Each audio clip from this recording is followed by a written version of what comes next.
Deters, the Bulldog on Real Talk 1160. On the way here, I listened to the following songs. Rebels of the Sacred Heart by the Flogging Mollies. Pretty Woman by Roy Orbison. Oh Happy Days by the Edwin Hawkins Singer. Portland, Oregon by Jack White and Loretta Lynn. Remember the Name. And then Andy Kim, Rock Me Gently. How is that for diversity of great music? I say it is. And you know what? You know it's going to be a good day in the morning than when you wake up and the first thing that you have that comes over your telephone is a text from Allison Montoya. Allison Montoya sent me a text this morning. It was news related. She needed to know when a court appearance was. But, and then we hear about this solar eclipse. Did something weird happen to you yesterday with the solar eclipse or not? That is the question. TC, did something weird happen to you? Yes. Something very weird happened to me. I came home yesterday and I realized someone broke into my place, had taken all my stuff and replaced it with exact replicas. Wow! Man, that is weird. It was eerie. Since it was exact replicas, did you even bother with a police report? No, I didn't. All right, good. Because actually the replacement stuff's actually better than what I had. This is just a couple observations listening to the Washington Times on the way here. Now, they had this debate about GTS Steel. That was the steel plant that they're debating over whether Romney and Bain Capital heard it or not. I started to laugh out loud when I heard David Axelrod say, they loaded it up with debt and then left town. Thinking to myself, Barack Obama, he knows a lot about loading up with debt, doesn't he? I mean, how funny is it to have David Axelrod criticizing somebody for loading a company up with debt when all he and Barack Obama has done is loaded us up with debt? And then here's another funny thing. They're talking about Hollywood. In Hollywood, even though they're less high on Barack Obama, they just can't help themselves. And they were talking about, you know, they want the rich to pay more taxes. And then it dawned on me. And remember, I like George Clooney. How funny is it that Clooney and the rest of those Democrats from Hollywood want more taxes, pay more taxes, pay higher taxes?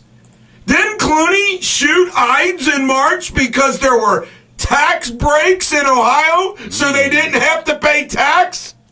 Yeah. Come on, George. Ohio needs your money. Now, aren't those people in Hollywood already rich? Good golly, I'm smart. Yeah, they're already rich. Why don't they have a bake sale and then they could just donate the money to the deficit? TC, I'm going to tell you something. It is so funny to watch my wife react when we go places and people say something to me. We went to Watson's in Florence for a few pool supplies Saturday. Okay. Two guys in line who didn't know each other both said, hey, that's a Bulldog, we listen to you. Really? Oh, God, she hates it. Then, get this, I go to a wine fest event Saturday night at Atwood. Rinse and spit, how was that? And some woman goes, I'm your Facebook friend, I listen to you every day. My wife rolls her eyes some more. Then, I'm in the living room, and my son and my stepsons have some guys and a couple gals over for a pool party on Saturday afternoon. And two pretty young ladies, my son's friends, must have been, their age about 19, come walking through in their bikinis through the living room, and one goes, well, there's the famous Bulldog. We're Facebook friends. Where's the famous dog? I was like, well, thank you very much. Wow. I tell you right now, I think Real Talk 1160 actually has more wattage than 5,000. You know what, TC? If you would use your real name and you would let people photograph you, that would happen to you. What? That is my real name. What are you talking about? It's on my other birth certificate. Memorial Day's coming up, TC. I know. Don't you love 3-day weekends? Yes. 3-day weekends are great. The pools will be open this weekend. We don't have to work Memorial Day, do we? I hope not. Hope not either. Then we've got that. I want off. We've got the holiday programming. And, well, we also do this. This is interesting. You know how the days are getting longer and longer? Like, it's daylight when I drive in here. I know. Daylight, daylight. Another life observation, TC. Yeah. I carried a purse in. My wife yesterday when she went to Kroger's. Yep, she forgot her purse. So she's already at the Walton Kroger's, and she forgets her purse. So I got to go. I volunteer to bring her. Isn't that a good husband?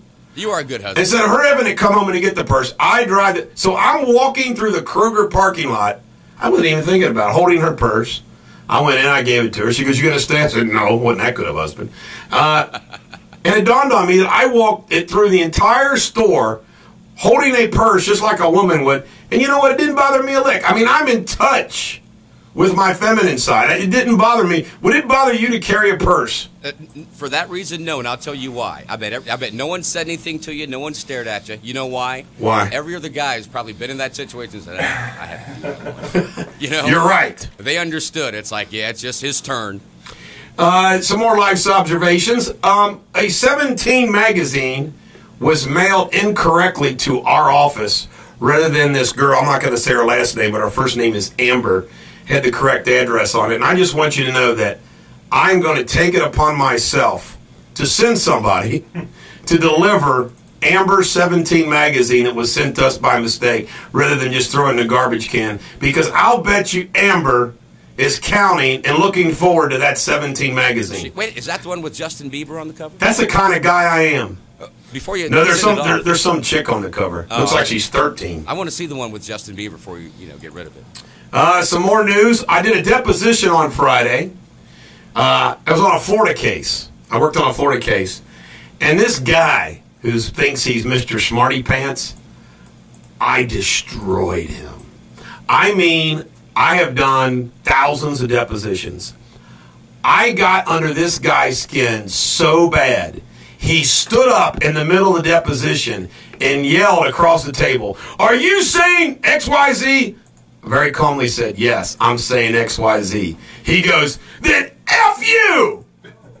And I stayed in a deposition, man. The guy went bonkers. I destroyed him. It was hilarious. He lost his cool. Oh, he lost his cool. He lost his case. Dun, dun, dun, dun. Yes, I'm still licensed in Florida. For now. Heck, they might have reciprocal discipline, too. I got all kinds of great observations. Oh, tomorrow at 1:30 TC, yeah. I am being interviewed. There is a television channel that is doing a story about Nicole Howell's trial. Oh, really? And they say I'm the main character along with Nicole. So they're going to do an extensive interview with me about the Nicole Howell case. Hollywood. See, when I go to Hollywood, I'm still not going to want to pay taxes. You could wear that Green Water T-shirt tomorrow when you're on TV. It'd be great exposure for us. Come on, TC. Can you come up with some stories? I'm sharing all mine. Don't you have any good stories from the weekend? Well, I tell you, I spent all weekend looking for that $1 billion, and it ain't at my house. I looked everywhere. You didn't find that $1 billion? Nope, can't find it anywhere. Looked in the drawers, in the glove compartment, it's nowhere to be found. Oh, my goodness. We'll just have to get another $1 billion.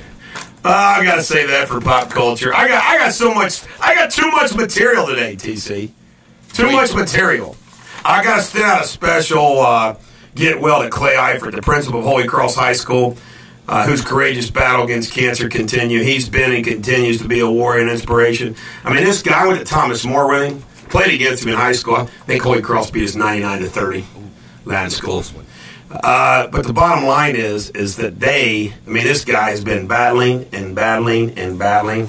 He beats the cancer, but now the drugs for the cancer's hurt his heart. Today in history, Richmond, Virginia is designated as Confederate capital. The American Red Cross is founded. Greyhound bus begins in Minnesota. You didn't know it began in Minnesota, did you? No, I didn't. It did. Really? Amelia Earhart flew across the Atlantic Ocean. The United States exploded the first hydrogen bomb over the Bikini Atoll in the Pacific. That's how the bikini got its name, remember? From the island of... Michelangelo displayed his Pieta at the Vatican. Did he get arrested? And somebody damaged him with a hammer shouting he was Jesus Christ. No, he didn't get arrested. His Pieta in public? In 1918, the House of Representatives passed the amendment allowing women to vote, and they paid us back by voting for Obama. 1969, Robert Kennedy, Sirhan, was sentenced to death. Then they repealed the death penalty. Today's famous birthdays. Judd Reinhold. Where the hell's Judd Reinhold? There hasn't been anything. Which Judd is he? I forgot. The Judd. Reinhold. He was in, I don't know, he was an actor. Beverly Hills Cop. Beverly Hills Cop. 55. Oh, Mr. T guy. is 60. And Al Franken, 61. We come back. More Radio Superbity on Real Talk 1160. Real Talk 1160 with Bill O'Reilly's Talking Points coming up at 7:28 this morning. Right now, let's get back to the Bulldog. Eric Deters, the Bulldog on Real Talk 1160. Are you ready for some pop culture? I suppose so. We must begin pop culture with a rest in peace. It's been happening too much lately. Yeah, sad. First Donna Summers and now Robin Gibb, who's lost his battle with cancer at the young age of 62. And Donna Summer was 63, just died of cancer as well. Sad. Yeah. The Avenger stays on top. By the way, Battleship. Oh, God. Battleship. I just look at the previews and I'm like, I don't want to see it. On its third weekend, Avengers does $55 million. Battleship on its opening does $25. Liam Neeson, why did you do that movie? Who wants to see another movie about aliens? I'm done with alien movies, TC. Now, if you want to see a really good movie, Yeah. what to expect when expecting. I mean, and it's got, let me see, it's got a C- by the Enquirer. The USA Today gives it 1 star. Ladies and guys, ignore that. I want to tell you right now, Dennis Quaid's character is hilarious. Another character, which is like through the roof funny, is Elizabeth Banks, who plays a pregnant woman. Through the roof funny. I mean, it's just great. I mean, Brooklyn Decker plays a young second wife of Dennis Quaid. It's hilarious. And then Chris Rock is the head of a stay-at-home man's club that takes walks in parks with their kids. You've seen the previews. And it is hilarious. And they worship this guy named Davis, who's played by Eric Banta. He comes jogging through, like he's a big old hulky guy, and like they're all married and stuck with kids, and he's like a single guy. Yeah. It's like a world traveler CIA agent, and they worship him like a god. Hey, Davis, high five, Davis. I mean, and then, it's hilarious. I'm not kidding you, folks. Ignore the critics. Well, anything with Chris Rock's going to be funny. What to expect when you're expecting is a hoot, star-studded. I mean, Cameron Diaz is in it. Jennifer Lopez is in it. But the people that steal the show is, I don't know who the actor, he's kind of an unknown actor who plays Elizabeth Banks' husband, who's Dennis Quaid's son in the movie. And Elizabeth Banks' character is a hoot. So go see that movie. Men in Black opens up Friday. Joan Rivers had a taste of that. We don't skip that. The Celebrity Apprentice winner. Your man Arsenio. He's back? He won. He won? He won. Really? The Celebrity Apprentice winner, Arsenio Hall. Now, wait a minute. Let's stop right there. Didn't you say last week that he's trying to get a talk show, wants to do another talk show? Yeah, and you know what? I think he just launched it. Isn't it a coincidence? Yes, it is. I bet you. I wonder if Donald Trump will be his partner in such a venture. There you go. Just think, Trump can, let's face it, he decides who gets off when. He's the decider. He's the decider. We ought to have a local Celebrity Apprentice. Yeah, how would we pull that off? I don't know, but it'd be fun, wouldn't it? Vote people off. Yeah, we'll find one of the millionaires. Hey, listen, it'll be you, me, and Brad. You guys sit on either side of me. You want us on the right side or left side? Doesn't matter. Fired. I'm going to be a contestant. And here's another thing we could do. I love those commercials. The most interesting man in the world. The guy who mosquitoes refuse to bite him. Who has inside jokes with perfect strangers. Great line. We ought to have, we ought to have, he's sitting there talking to those monks and they're all laughing. Ah! You know, we ought to find the most interesting person in the tri-state. Because there's a lot of interesting people. Yeah. There's a guy, Dr. John Wyrick. He's an orthopedic surgeon. Yeah. He's like an extreme bicyclist. Really? I mean, he does crazy bicycle stuff. Yeah. I always thought, God, that's pretty cool. He's an orthopedic surgeon and crazy biker. And we got Dr. Kurtzman. Dr. Kurtzman, He travels around the world with Operation Smiles, doing all that kind of work. And I don't know. I don't think Dr. Kurtzman's all that interested, to be honest with you. I've been trying to get him off here on Wednesdays. it's okay. He doesn't start listening till 7:30. I'm just teasing Dr. Kurtzman. Willie Nelson is going to include Snoop Dogg in his new album. He says, we have a lot in common. You think? Oh, gosh. I wonder what those two could possibly have it. Oh, they're both entertainers. They're singers. Yeah, that's what it is. Sure it is. That album is going to take years to get made. Can we do that one over, man? Let's do a reenactment. Dominoes. Yes, Mr. Nelson. Again, same thing. We'll be right over. Yeah, and breadsticks for Snoop Dogg. Yes, sir. Over and over. And a bag of Doritos. Gotcha. Pam Anderson apparently got a little drunk at a restaurant in L.A. He started doing table dances. Really? Oh, my God. Which restaurant should we be attending? I don't know. Yeah, hilarious. That's a $40,000 plate. T-Bowing is going to be featured on Madden NFL 13. I don't know what that means. Like, they're going to be like, if you score a touchdown, people be T-Bowing. I don't know. I don't like that term. Kim Kardashian allowed Alan Carr to put his hand on her backside after she joked, "You know what a real butt feels like, don't you?" Yeah, Kim, we've all seen the video. At least TC saw it and told me about it. Mick Jagger was on Saturday Night Live. I went to sleep before it came on. How do they keep him awake? I don't know. Loretta Lynn is 80, not 77. I say good for her, and who cares? Really? She lied about her age. Lady Gaga arrived in Philippines amid protests. She doesn't care. Adele won 12 trophies at the Billboard Awards. That's a real shocker. Yeah.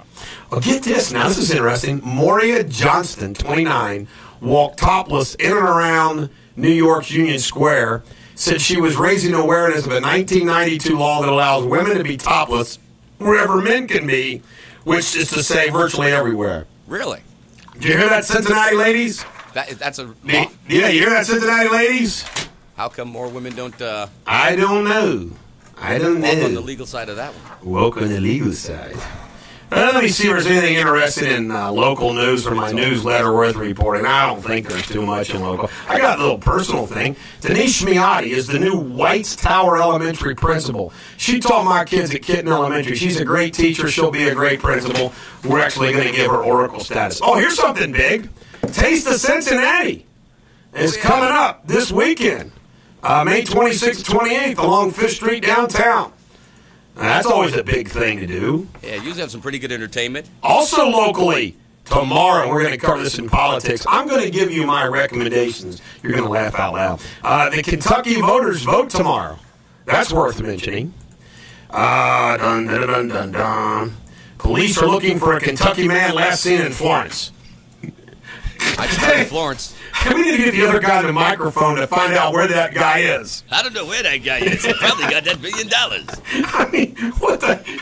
I'm not making fun of missing persons, but it's kind of like they're looking for a man that was last seen... Okay. Is he an elderly person? Does he have some condition, or is he someone that's wanted? I have no idea. Just someone they're trying to find. Huh? Sad news to report: a northeastern Indiana man says his soldier son-in-law was killed Friday in Afghanistan by an enemy rocket strike. Matt Bierbauer of Auburn said his 23-year-old son-in-law, Army Sergeant Jabron Knox, died along with a second soldier when the rocket struck an area effects shells were stored. God bless him. God bless our military. When we come back, more radio superbity. We'll send this song out to that soldier on Real Talk 1160. Eric Deters, the Bulldog, on Real Talk 1160. Lots of fan mail. Debbie and I practice social work together. She forwarded me your email newsletter. However, I'm not on your list. We are sitting here in a workshop and talking about the Bulldog. How can I begin receiving your email newsletter? Debbie says she doesn't know how to get it to Loretta to get me on your list. Thanks, Brandon. How do you like that? Here's my suggestion for a feel-good song of the day, Traveling Shoes by Elvin Bishop. TC, I designate you to check that out. Franca Copa. So, this is regarding to American Idol. You think Jessica will win? I hope not. She's way too young for that kind of life. Hated to see Joshua go, but I really like Philip. I hope someone will finally prove that Obama's not a natural-born citizen, kick him out of the country, and sue him. Can you sue? What's the legal procedure? I don't know. I'm not going to talk about Obama and get accused of overthrowing the government. I'm not going to talk about Obama ever again on the show. It's amazing how... I'm just teasing, folks. I know, because you would never Never consider. You know, it's amazing how the news kind of parallels. We had this guy last week with Yahoo who resigned because he lied on his resume. Yes. Now, if it turns out that the president was not a natural-born citizen, is that the same as lying on his resume? Yeah, it's a constitutional mess. I mean, have we seen his resume, actually? I mean, maybe he didn't get a degree in You know computers. what? Maybe it would be neat is to see where he submitted his resume for jobs and scholarships in the past. Wow, yeah. That would be very interesting, wouldn't it? Again, but what do you do? They've never released his records from Columbia. I mean, Harvard. Is it a crime to run for president and No. you're not a citizen? I mean, Yes. I don't know if it's a crime, but you're not eligible. yeah. And by the time they go through all the legal mumbo-jumbo, we're into a new election. That's right. Another Debbie, Bulldog Nation member Debbie, relative to the newsletter. Fantastic. Read it every day. Bulldog Nation member Erica. Oh, this is my daughter.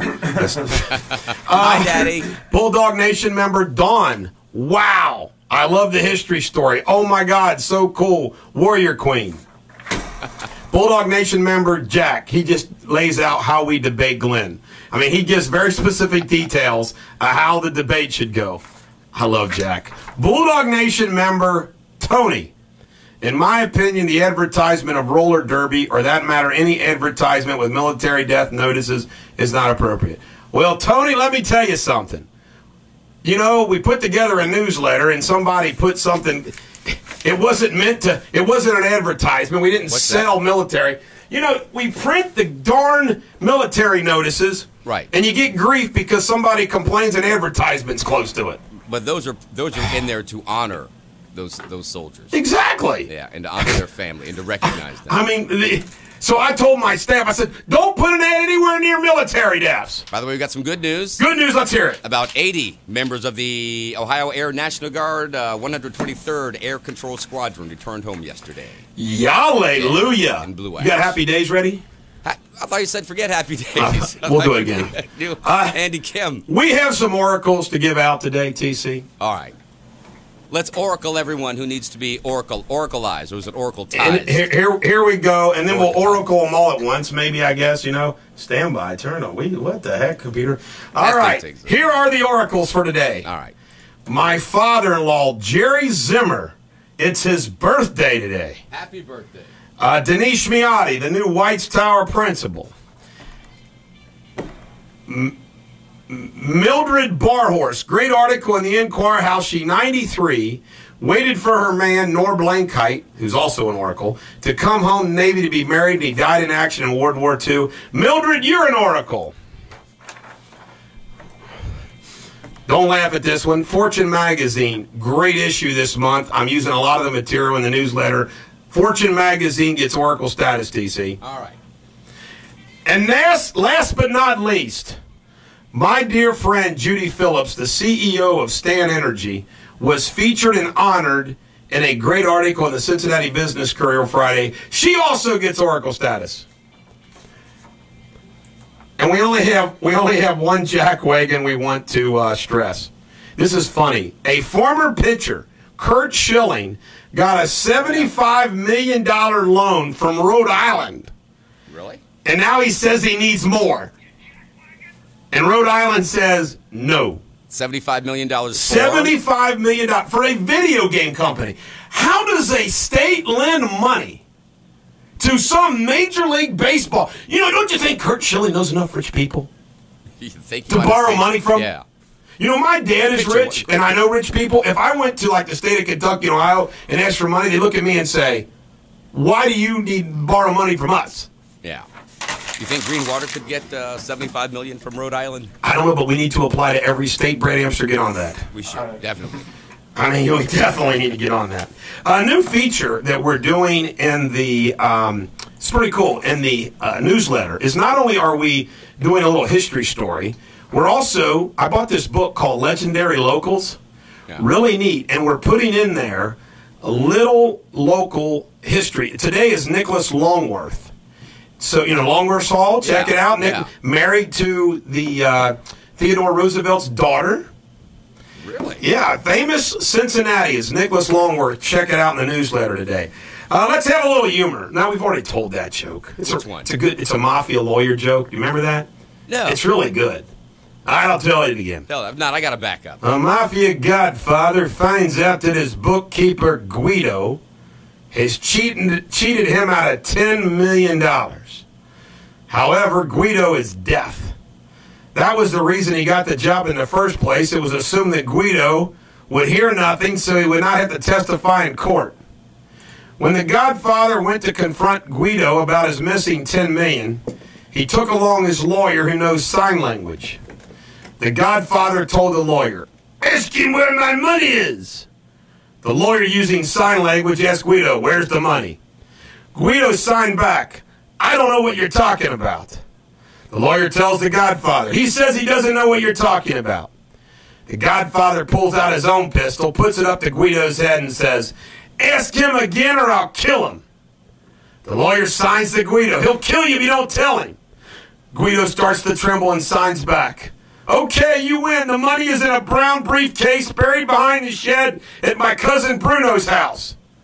The godfather asked the lawyer, "What did he say?" The lawyer replied, "He says you don't have the guts to pull that trigger." That's an oldie but goodie. Now, there's a smart interpreter. That's a goodie. We're going to cover sports now. A lot of sports? A lot of sports. And I want to lead off with the Preakness winner, an incredible race by I'll Have Another. Now, everybody's talking about I'll Have Another because of the name, I'll have another drink. First thing I thought about was Animal House. Thank you, I'll have another. To honor the Derby season, the Preakness season, Triple Crown season, I watched yesterday while I was working the movie Secretariat. And I'm telling you right now, that horse was amazing. And that movie, if you're feeling down and out, go watch Secretariat. Secretariat, TC, still holds the race records in 1973 for the Derby and the Belmont. Really? In the end of that movie, when he comes around the turn, I actually had, when I watched it in the movies, I had both tears and goosebumps. In the Belmont, when he comes around that turn, see, he was always holding back, and then he would shoot past. In the Belmont, he just came out and said, "Sham, I'm going to beat you by 31 lengths." And when they came around the turn, they had... In slow motion. Penny Chenery, Diane Lane, who plays her, do the announcement that he doesn't shy away from the sword when the trumpet sounds. Oh, God. And here he comes. He won the Belmont by 31 lengths. Will Bodemeister go the way of Alidar and Sham? Second, 3 times. We'll find out. You seen that? And they played that song, "Oh Happy Day," by the Edwin Hawkwood Singers. You got that? I mean, it's an incredible scene in the movie. Slow motion, Secretariat coming around the bend, and she says that quote that he doesn't shy away from the sword when he hears the trumpet sounds. And then they play "Oh Happy Day" by the Edwin Hawkins Singers, which TC's going to have here. You got that? It's awesome, man. We are a Christian broadcasting station. So I guess it's all right. Absolutely. We'll play this all the way to the break. All right. This is a good feel-good song, too, folks. Secretariat.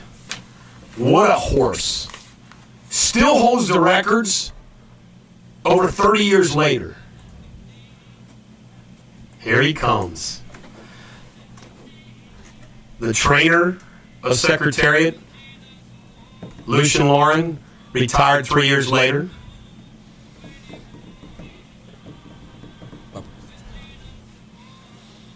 The jockey, 1991, had a spinal injury and he's now in a wheelchair. Really? Spinal cord injury. Wow. She bet it all that he would win the Triple Crown, TC. God, it's been it's almost 40 years later, and he still holds it. When we come back, more Radio Superbity and sports on Real Talk 1160. 7:49. If you have to be at work in 11 minutes, you can keep listening to Real Talk 1160. Listen to us online. Go to realtalk1160.com. Click on Listen Live. You can also use your TuneIn Radio app on your iPhone or Droid. And now, back to the Bulldog. Eric Deters, the Bulldog on Real Talk 1160. I think I'll have another. if he came out clean, has the best chance of any of these prior like Funny Side, Smarty Jones, Big Brown. He has the best chance of any of them to actually finally win the Triple Crown. And I'm rooting for him. I'm telling you right now, I like this. It was bought for $35,000, TC. I'm going to put my money on Ron Paul. I think he'll win it. Now, here is the quote from the movie, the exact quote. Gives me goosebumps. He palls fiercely, rejoicing in his strength, and charges into the fray. He laughs at fear, afraid of nothing. He does not shy away from the sword. The quiver rattles against his side, along with the flashing spear and lance. In frenzied excitement, he eats up the ground. He cannot stand still when the trumpet sounds. Ooh, baby. It's pretty intense. Also, it was just a horse trying to get a meal. Also in sports, the Reds outscored the Yankees 5-2, and Cueto beat CC Sabathia. Take that. Ludwig finally woke up, hit a homer, had another big hit. Ryan Hanigan hit a homer.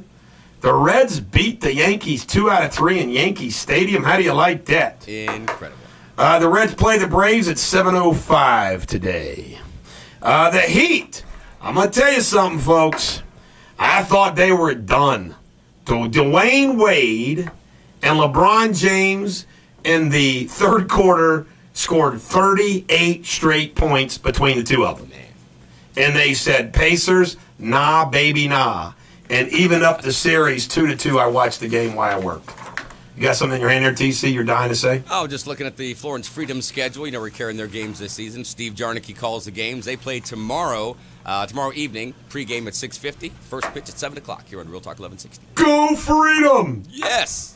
The Spurs beat the Clippers 102-99. They sweep the series. San Antonio won their last series and had to sit around and play the Clippers.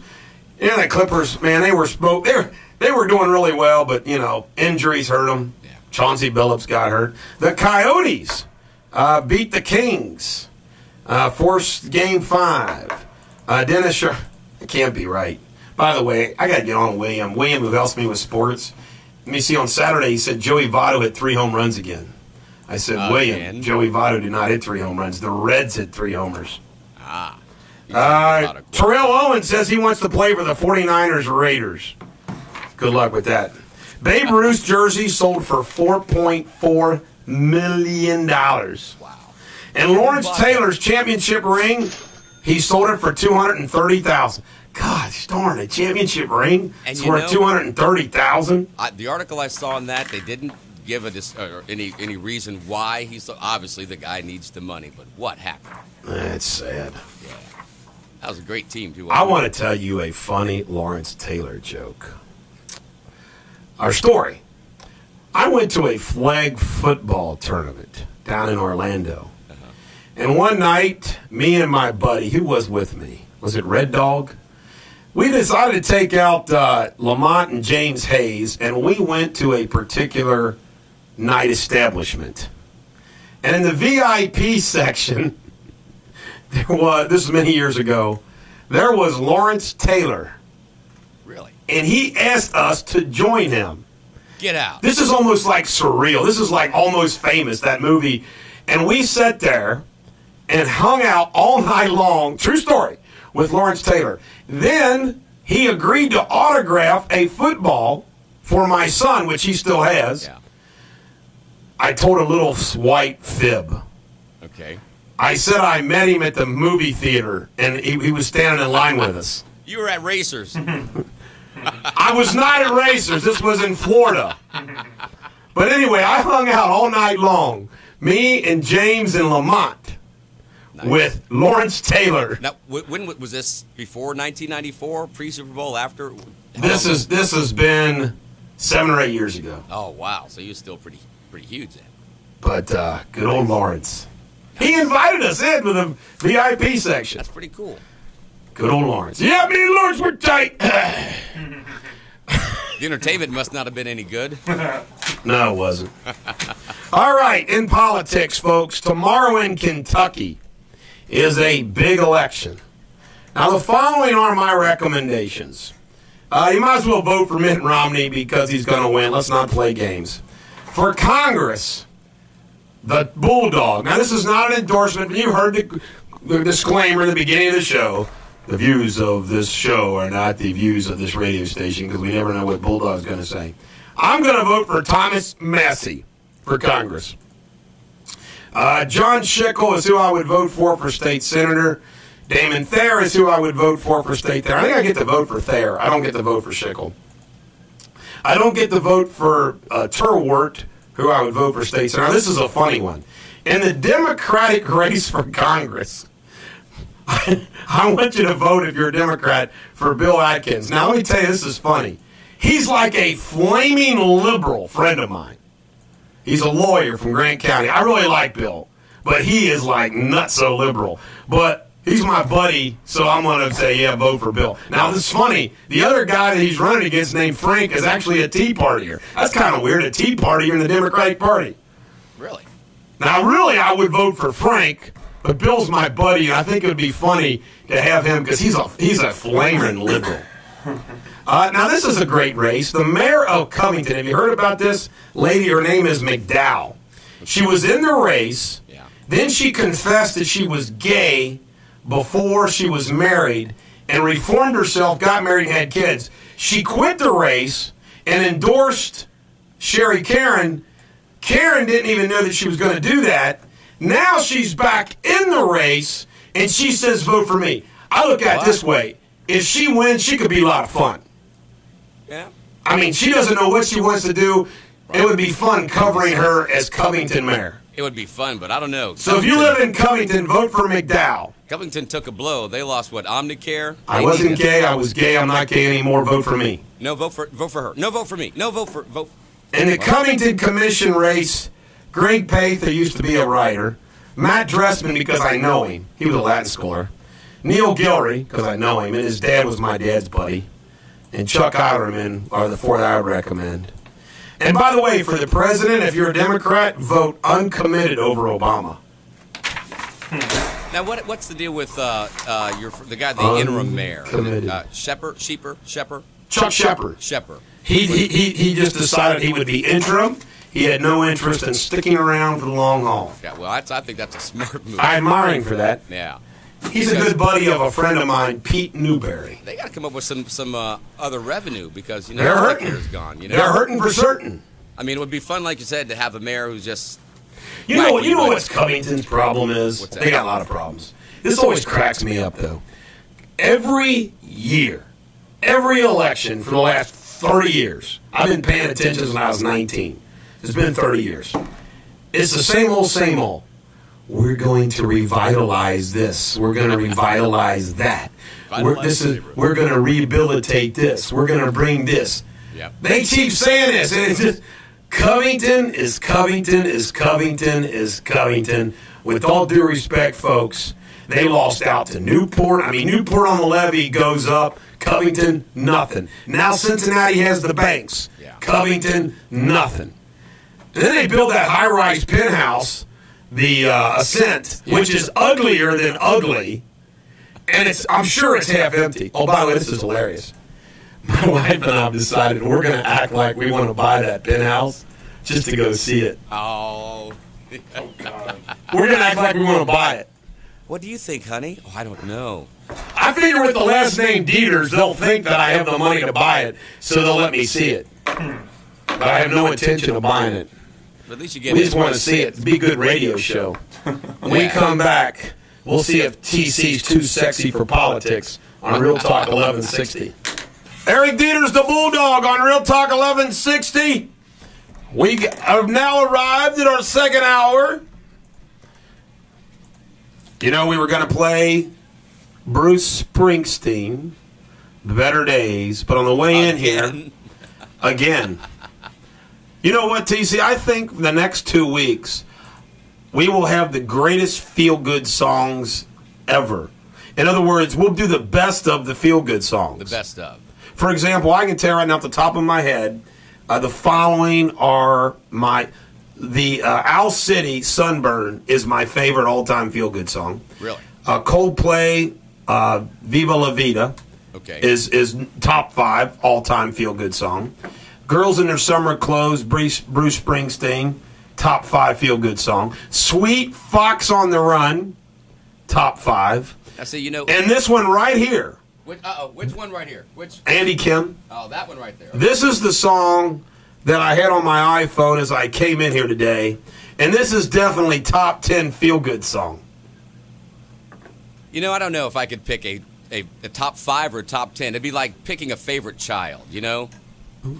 There are so many. I hope you don't have 10 children. I hope I don't either. Right here, folks.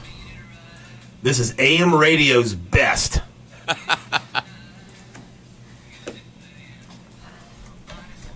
New from K-Tel. I can tell everybody's feeling better. Andy Kim's greatest hit. His only hit. If I had this hit, I would just go to bar after bar playing one-hit gigs. They asked for an encore, I'd play it again. Listen to this, folks. Feel good. The karaoke song.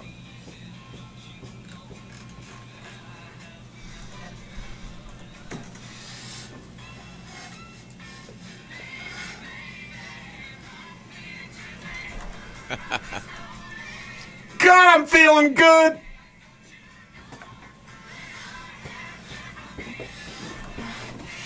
TC, were you rock gently this weekend? I will rock gently, I'll rock slowly. I'm going to take it easy, don't you know? You know something? I know you're a Bruce Springsteen fan. Big time. One thing I can't understand, his greatest feel-good song of ever, his greatest feel-good song was Born to Run.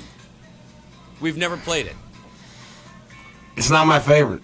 Nah, I bet there's a lot of people say it's their favorite. You want to play it tomorrow? Yeah, we'll do that. We'll play it tomorrow for Ed Frank. This guy I went to high school with.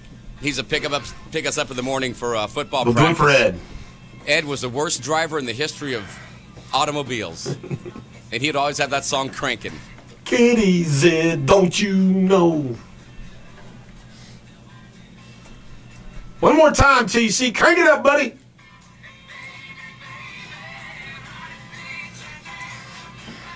I know the ladies are enjoying it. They like their Andy Kim. Like a Tom Jones chest hair dude. Kind of looks like Wayne Newton a little bit, doesn't he? It looks like, yeah, somebody like that. A little bit Neil Diamond there. Is Andy Kim still alive? I hope so. TC. 2012 has been rough for celebrities. I hope he's still living, breathing.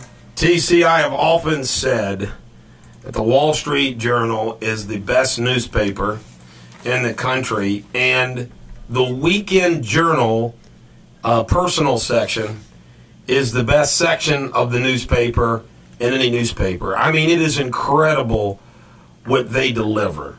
I mean, about the world, about history, about the arts.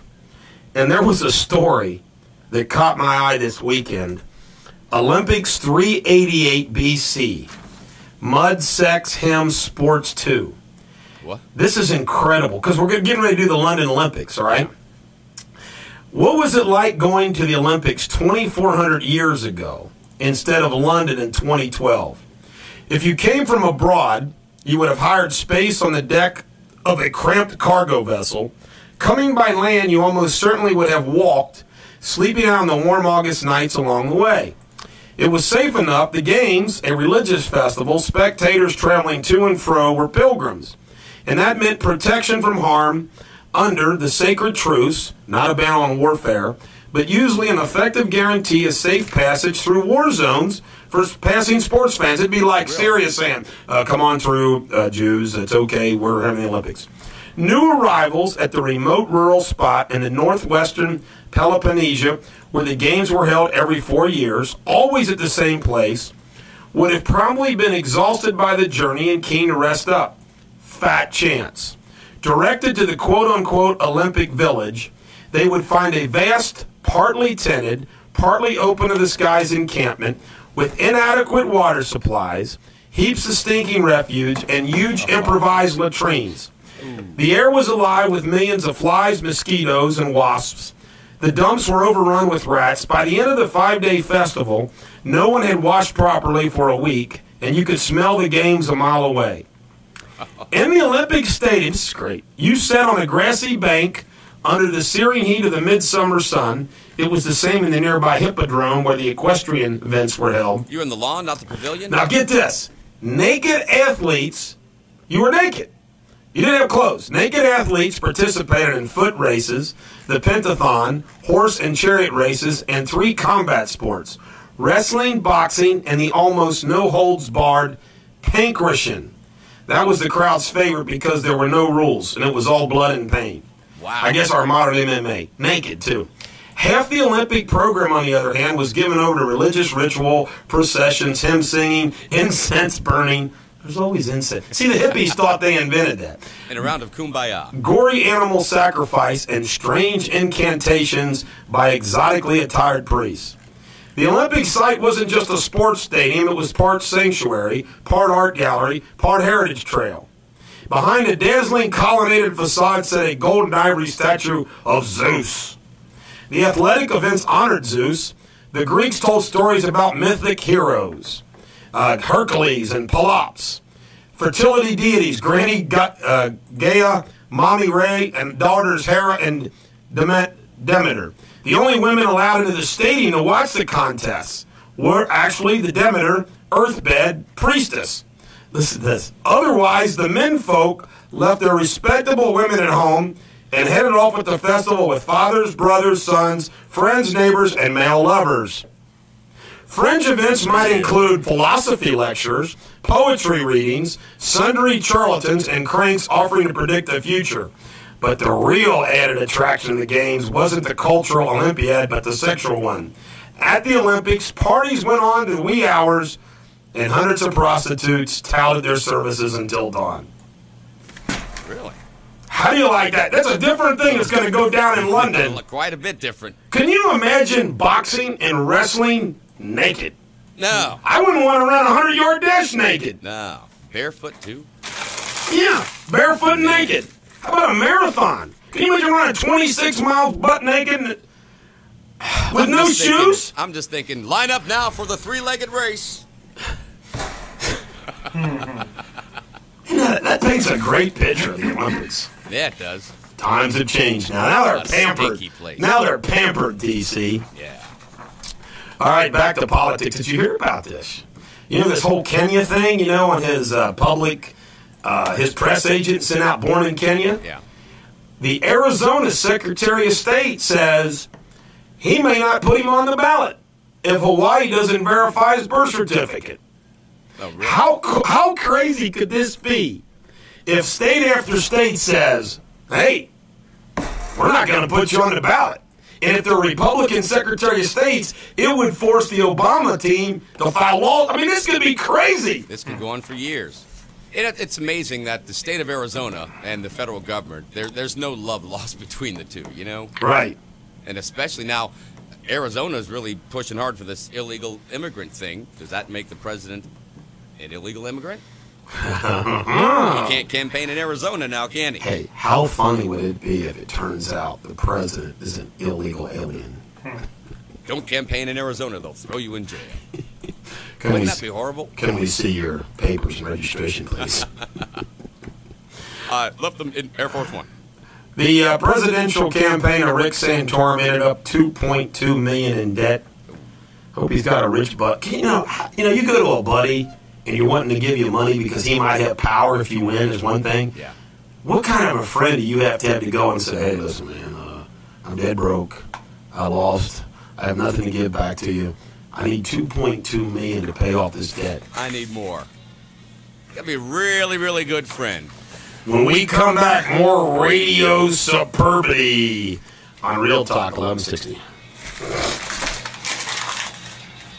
Coming up in just 11 minutes, it's Mike Huckabee in the Huckabee Report, right at 8:30 here on Real Talk 1160. And now, back to the Bulldog.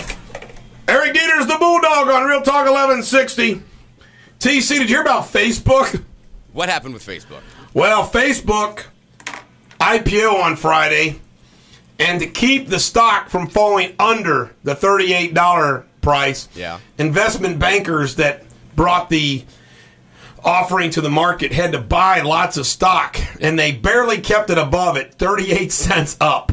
So if you bought the initial offering at $38, you're 38 cents ahead until today's market opens. Yeah. And then it'll be interesting to see what happens. I think there's too many institutional investors that dogged it. In other words, if you weren't part of the team, you were dogging it like, hey, only one IPO, his big IPO like this, has gone up, and that was Google. Yeah. Google went up. The others dropped down. There was a lot of hype around this, and Lots of hype. almost like North Korea firing that missile. Lots of hype. Also this weekend, I don't know if you knew this, but the Barack Obama hosted the G8, which is the group of 8, the democratic leaders of the world, plus Russia, who vetoed it, did not show up at Camp David. Russia. And then he went to NATO conference in Chicago, where there were riots. There were riots. People going bonkers in Chicago. The night Chicago died. The second city. Why would they name themselves the second city? Kind of like it's all, why would you the second city? I mean, I would not name myself anything. We are second city. It's like, I think Cincinnati's like somewhere between the 33rd and 38th largest city. We're 33rd city. Right. Let's just leave the numbers alone. The windy. All right, should I or should I not take this call, TC? I'm going to let you decide. Well, let's see here. If we don't take the call, he's been holding for a while. It'd be kind of rude. If we do take the call, it could be quite entertaining. I say we take the call. All right, we'll take the call. Glenn from Mason, you can thank TC for me taking this call. Why is that? Because I didn't want to take the call.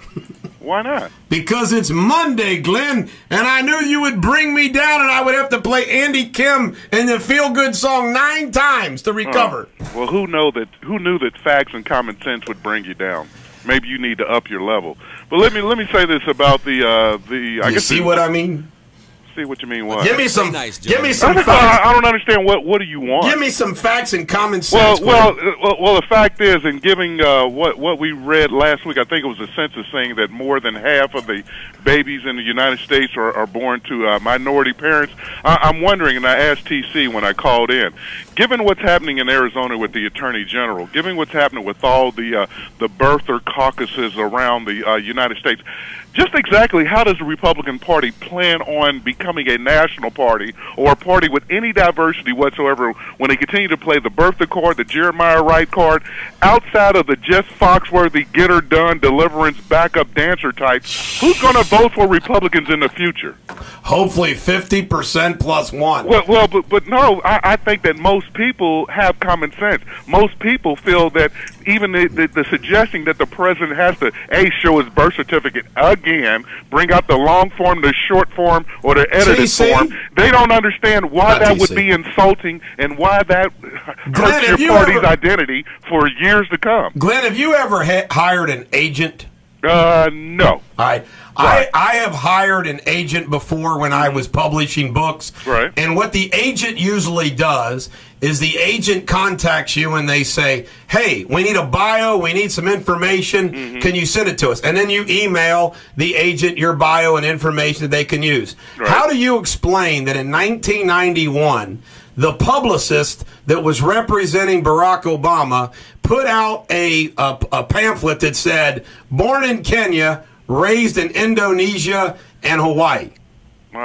Back in 1991? Yeah, why would a publicist do that? I was 5 years out of high school. I was in my, junior year in college. I can't explain it, but what I can explain, I saw the birth certificate.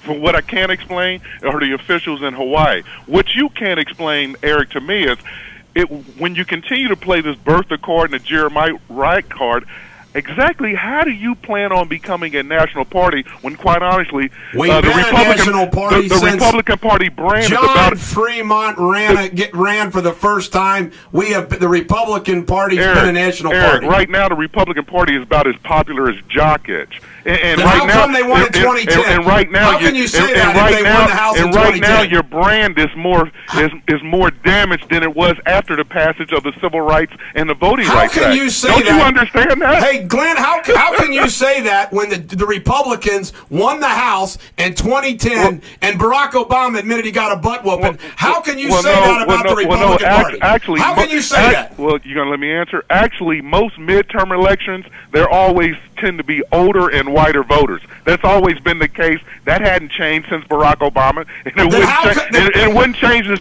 CTC talks. I can't stand the guy. I relate to Bulldog Nation member Jack, who says he just brings me down. You talk about facts. He can say, how is the Republican Party going to be a national party? Look, the Republican Party's not a national party. And let me see, we have Congressman West, we've had J.C. Watts, we've had countless blacks, we've had Hispanics like Marco Rubio. I shouldn't say I'm an independent, I'm not even a Republican. So what he's saying basically is because of what the majority of births now are to minority children, minority parents. His point is because the and by the way, on the Jeremiah Wright issue, the Republicans are now using Jeremiah Wright instead of bashing Jeremiah Wright. They're saying, oh, tell us some more Barack insider stories, Jeremiah Wright. So this is this isn't what was going on in 2008 that McCain refused to use. This is kind of hilarious. The Republicans are now saying, oh, Jeremiah Wright, be our friend, come on our show and tell us some more dirt. He didn't believe in going to church. Barack Obama never lived Jeremiah Wright is bashing Barack Obama. See, now but still now, and he is. But now the Republicans want to embrace him, okay? Rather than badmouth the competition, why don't you just bring yourself up and talk about what you're going to do that's better? Well, that's what Mitt Romney's doing. Mitt Romney says he's not going to Jeremiah Wright. He's going to focus on America's future. Jim in White Oak, you're on Real Talk 1160. Hey, Bulldog. Number one, I'm going to need 9. I'm going to need 9 listenings of the Feel Good song now.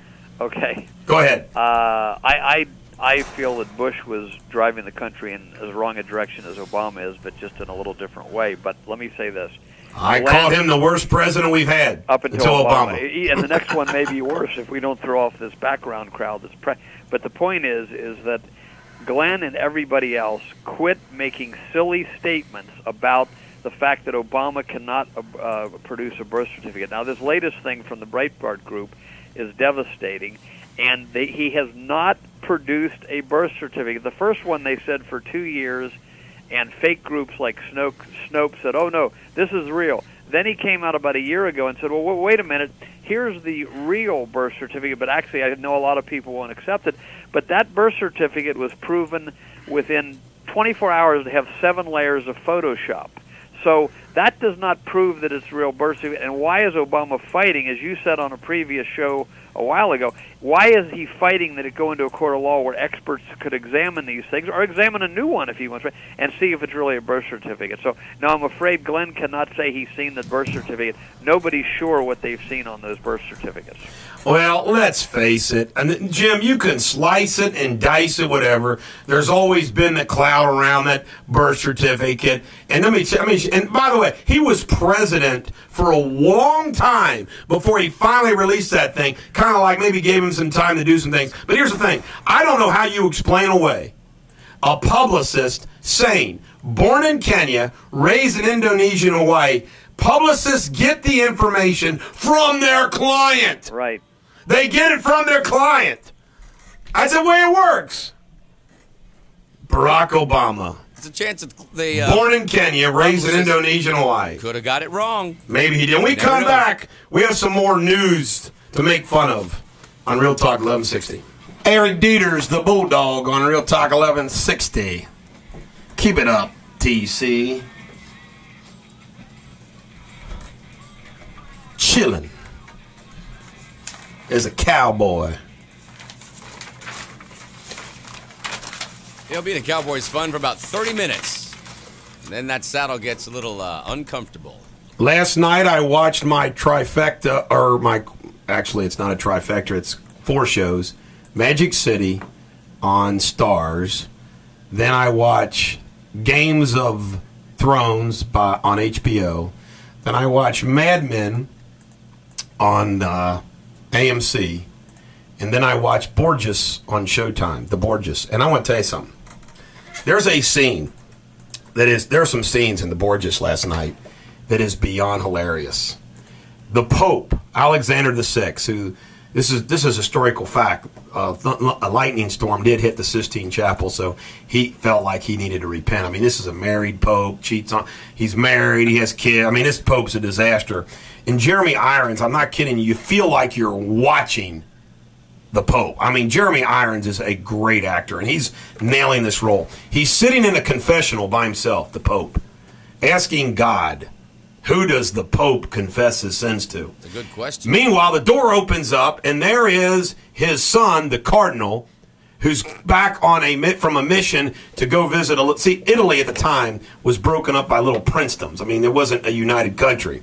So anyway, he comes in, he goes, Holy Father, I need to do a confession. So he goes, okay, so here's the Pope, who's wondering who he can confess his sins to. His son, the Cardinal, comes in, and he goes, I must confess to fornication and murder.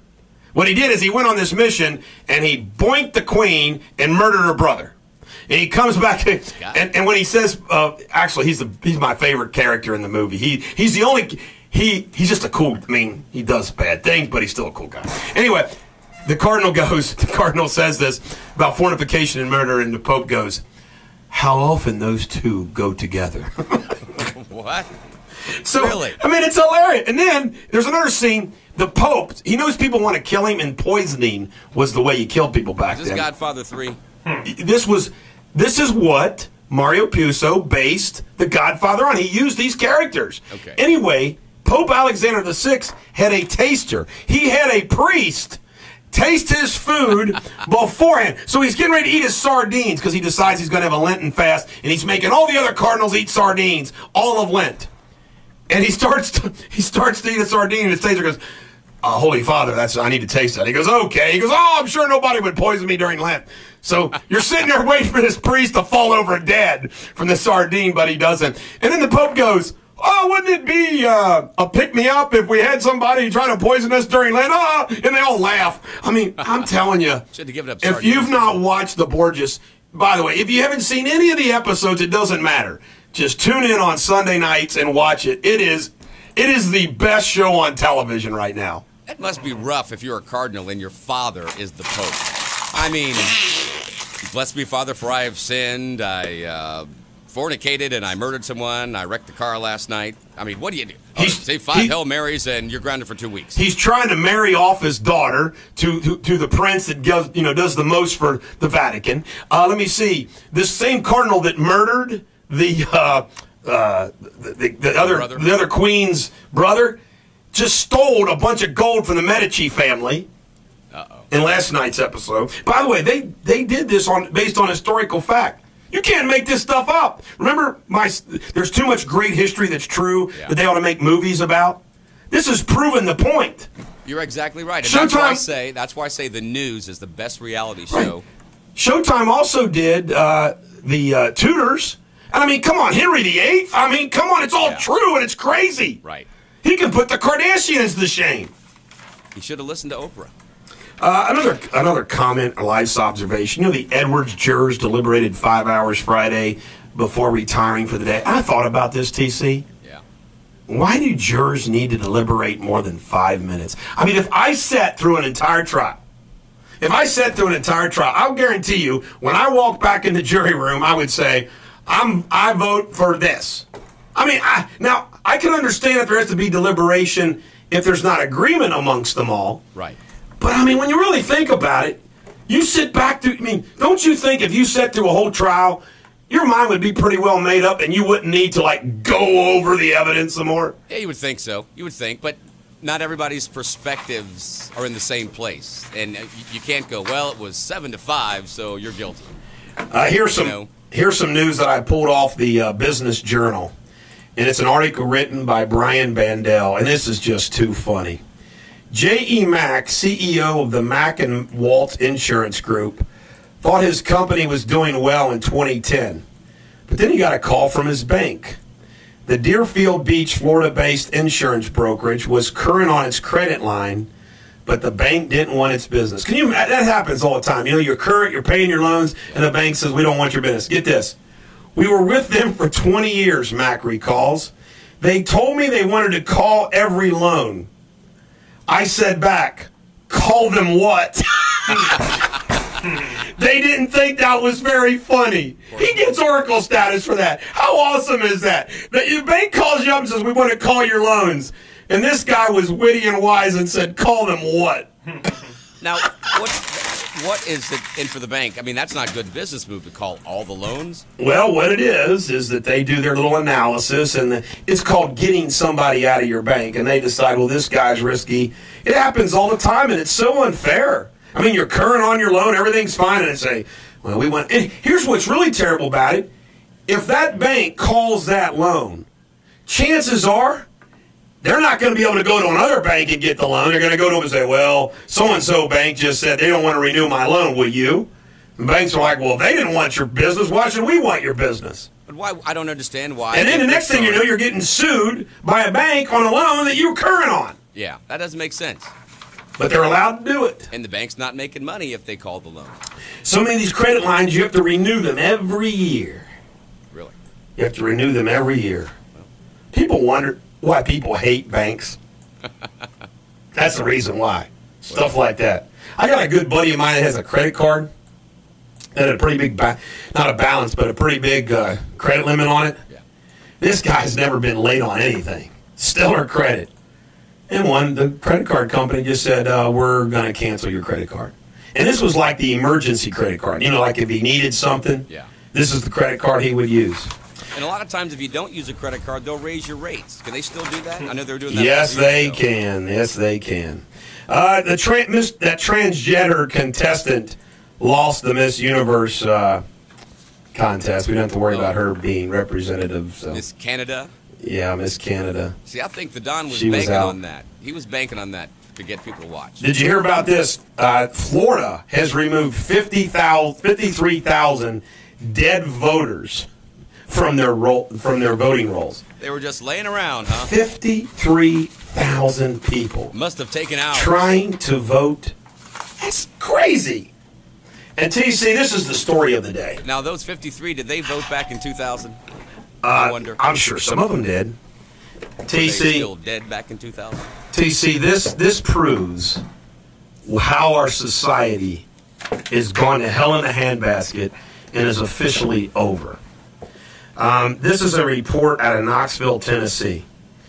This super-duper jackwagon, Desmond Hatchett, is 33 years old. He has fathered 30 children with 11 women. 9 have been born in the last 3 years. And he's moaning and groaning. He says, I'm struggling to make ends meet on my minimum wage job. I'll bet you are.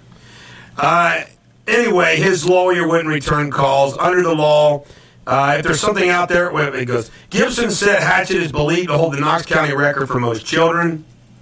Gibson said she couldn't say whether his children received public assistance. The oldest is 14. Also in a TV interview, Hatchett tried to explain in a PG-rated way how he managed to end up with so many kids. I had 4 kids in the same year twice. When Hatchett is working, he's required to turn over 50% of his wages for child support, the maximum allowed under law. Child support payments are based on the ages and needs. Some of the members of Hatchett's children get only $1.49 a month. Wow. I was going to say a minimum wage job. How are you paying child support for 33 kids? Now, that is the height of irresponsibility. Oh, yeah. You know, judge not yet ye be judged. I think we all make mistakes. Remember, I'm a saint. I mean, a sinner, not a saint. I always say that. But come on, man. 4 kids in 1 year, twice? Twice. Joey Votto had 3 home runs in 1 game. At 33 years old, he's averaging a kid a year. From his birth. He started 33 years ago. This guy needs to be, I don't know what he needs to be. Isn't there a Dr. Seuss book about this guy? And Are you my daddy? Are you my daddy? We come back. I'm going to wrap the show up with some great stuff on Real Talk 1160. This is some guy with a microphone. Remember when you was a kid and your Uncle Joe from Washington would come visit you? Remember how your mother would make that special $40,000 a plate dinner? Afterwards, you'd sit around the dinner table sipping great tasting, slimy living green water, talking about school, sports, and same-sex marriage. Remember how your Uncle Joe used to egg you on about how you felt about same-sex marriage? Remember how embarrassed you got? You kept telling him that your opinion was evolving. Well, now you can relive those humiliating moments with great tasting, slimy living green water and only lose a few constituents. Great tasting, slimy living green water's been evolving for millions of years. It's all natural, straight from the creek, and algae sweet. That's why it's green. So stock up on some great tasting, slimy living green water today. Available at Queen Kick. And now back to the Bulldog. Thank you, that guy with a microphone. That was very good. Funny.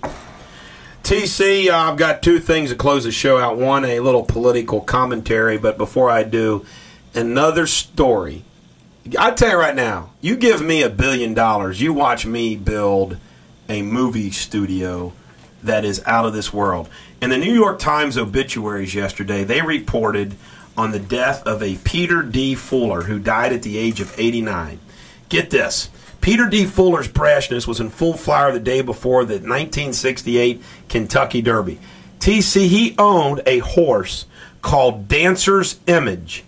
Dancer's Image won the Kentucky Derby in 1968. 3 days after the horse surged from 14th lengths back, weaving through 13 rivals to win, the Churchill Downs ruled the owner must return the winner's purse of $122,000. The painkiller, which is called Butte, had been found in the horse's urine at a time when Kentucky banned its use on race. It is the first and only time that a winner of the Kentucky Derby had been disqualified. Now get this is crazy. The story became bigger than that. He had recently donated, right afterwards, he had donated Dancer's Image winner's purse of $77,415 to Coretta Scott King, the widow of Martin Luther King Jr., who had been assassinated a month earlier. Wow, The year before, Dr. King had disrupted Derby events by demonstrating against housing discrimination in Louisville, the home of Churchill Downs. Fuller received death threats, etc., etc. There was a 4-year legal battle, Mr. Fuller winning a critical court case, losing on appeal, and ultimately being stripped of the prize money. And then, it's personal. It's personal. He said that this was Southern racism. He thinks somebody snuck in and gave the horse Butte in the stall. But you think about this guy. This guy became, he went to Harvard. He was a boxing champion. He got rich by taking over his dad's dealerships. But now I'm telling you, can you picture that story on the big screen and you air it, you bring it out, you distribute it right before the Kentucky Derby. So it's on the big screen all through the Triple Crown races. Now, see, that would upset the Kentucky Derby people, wouldn't it? Oh, but that's a great story. It is. It's a very good story. Man, oh, man. The New York Times obituaries on Sundays, they always honor some very interesting people that you never hear, around here you never know about. But there's a great true story. I mean, I can picture it now. You could open it up. The movie opens up with Martin Luther King leading that protest during the Derby the year before. Right. And then you have his assassination a month before the Derby, because it was in April, in 68. And then you have this horse and him giving money to... Oh, my God, it's just beautiful. The only time a Kentucky... Now, they test the horses before the race, every horse, and then they randomly test them after the race. Now, it was... So they tested the horse after the race in 68? Right. Okay. Now, did Roger Clemens' trainer, was he anywhere near there? That's a good one. That's curious. I also have a little short political commentary. And TC, this hit me over the weekend because those of you that know my habits, what I do is I go into my office at home, and this weekend I kind of enjoyed my weekend, and I started working about 2 o'clock on Sunday. And I worked until... It took a little break to eat here and there, but the bottom line is from 2 o'clock yesterday afternoon till 2 o'clock this morning I worked. So I worked 12 straight hours in my office at home. And again, I take breaks, but that's what I was doing. And I watch some movies while I'm working. I watch the news shows. And I was watching Fox News. I watched CBS Morning News, which is a great show. I watched 60 Minutes. Had a great thing about Meryl Streep and Tel Aviv and Israel, concerned about the Iran attacks and everything. By the way, did you know this? In Israel and Tel Aviv, they have more startup IPO companies than any place other than Silicon Valley. Is that right? Yes. So anyway. That's why we want to stay friendly with them. Are they successful companies? Yes. But here's the thing that just hit me watching the news shows. It is a broken record over and over again about the euro and Europe and jobs and immigration and taxes and war. And it struck me, I am sick and tired of hearing the same old stuff over and over and over again. It's all. I kind of understand a little bit why my wife is like, "Are you listening to those guys just arguing about?" Because you know what, TC? If you paid attention to the news the last year, we have heard the same arguments from everybody over and over again. It's like, solve the darn problems already, once and for all. Hey, instead of the Band-Aids you're putting on Europe, solve the problem. Who's going to pull out? Who's going to stay? Who are you going to bail out? How much do we really need? I'm sick and tired of, okay, we do this for Greece. Next week, well, we got to do this for Greece and the stock market's going to fall. Jobs. You know, can we just get the government out of the way so private enterprise, Fortune magazine, which I'm going to have some big reports tomorrow on in the economy, the blog and newsletter got too long today. Do you know that last year we had record profits from Fortune 500 companies? Do you know why? Cuts. They cut spending and globalization. In other words, Fortune 500 companies have record profits, and it does us not near as good. Why? Because they're cutting, and global. Who misses out? The United States. We miss out on their tax revenue. We miss out on their jobs. We miss out on their growth. And then immigration. You know, I mean, how can the two parties can't agree about, hey, it's time to not let illegal, you know, we're stuck with the ones where, come on, it's a pipe dream to think, yeah, we're going to send these back, or what's this, Mitt Romney's voluntarily deport. Yeah, I'm going to voluntarily deport. I mean, it's ridiculous. Then taxes. Who can defend the tax code? The tax code is a wreck. The tax code is a mess. War. Who can support Afghanistan and who can support us still being there with 90,000 troops? I mean, TC, it hit me like a ton of bricks, like a bulldozer. Out of nowhere, it's like, I am sick of the same crap coming from both sides of the argument. Why don't we solve the darn problems and have a kumbaya on Sunday? Well, we don't have any issues to talk about because we solved them. Because your comments, please. The people in power are more interested in retaining their power and arguing amongst themselves. Bingo. And bringing the other guy down rather than trying to lift the American people. Bingo. Let's face it. You know what? I cannot stand Obama. But let's call it the way let me call it the way we see it. Do you really think any Republican on Capitol Hill wants the economy to improve before November? No. Hell no. That's messed up, folks. That's right. Don't worry, folks. I'm still anti-Obama all the way. But that's how messed up it is. They actually want the economy to not improve. Why? So Obama would be defeated. It's all about self-preservation instead of what's right for America. I tell you right now, that's why you'll elect me in 2016. You know, there's a talk show host on another network who came out and said he wanted Obama to fail. That's not very patriotic, if you ask me. No. It's not at all. Oh, this is the Bulldog trying to save America. I hope you enjoyed our radio superbity today. TC and I will be back with some more tomorrow. Every dog has their day. I hope today and tomorrow is yours. I love you, Bulldog Nation.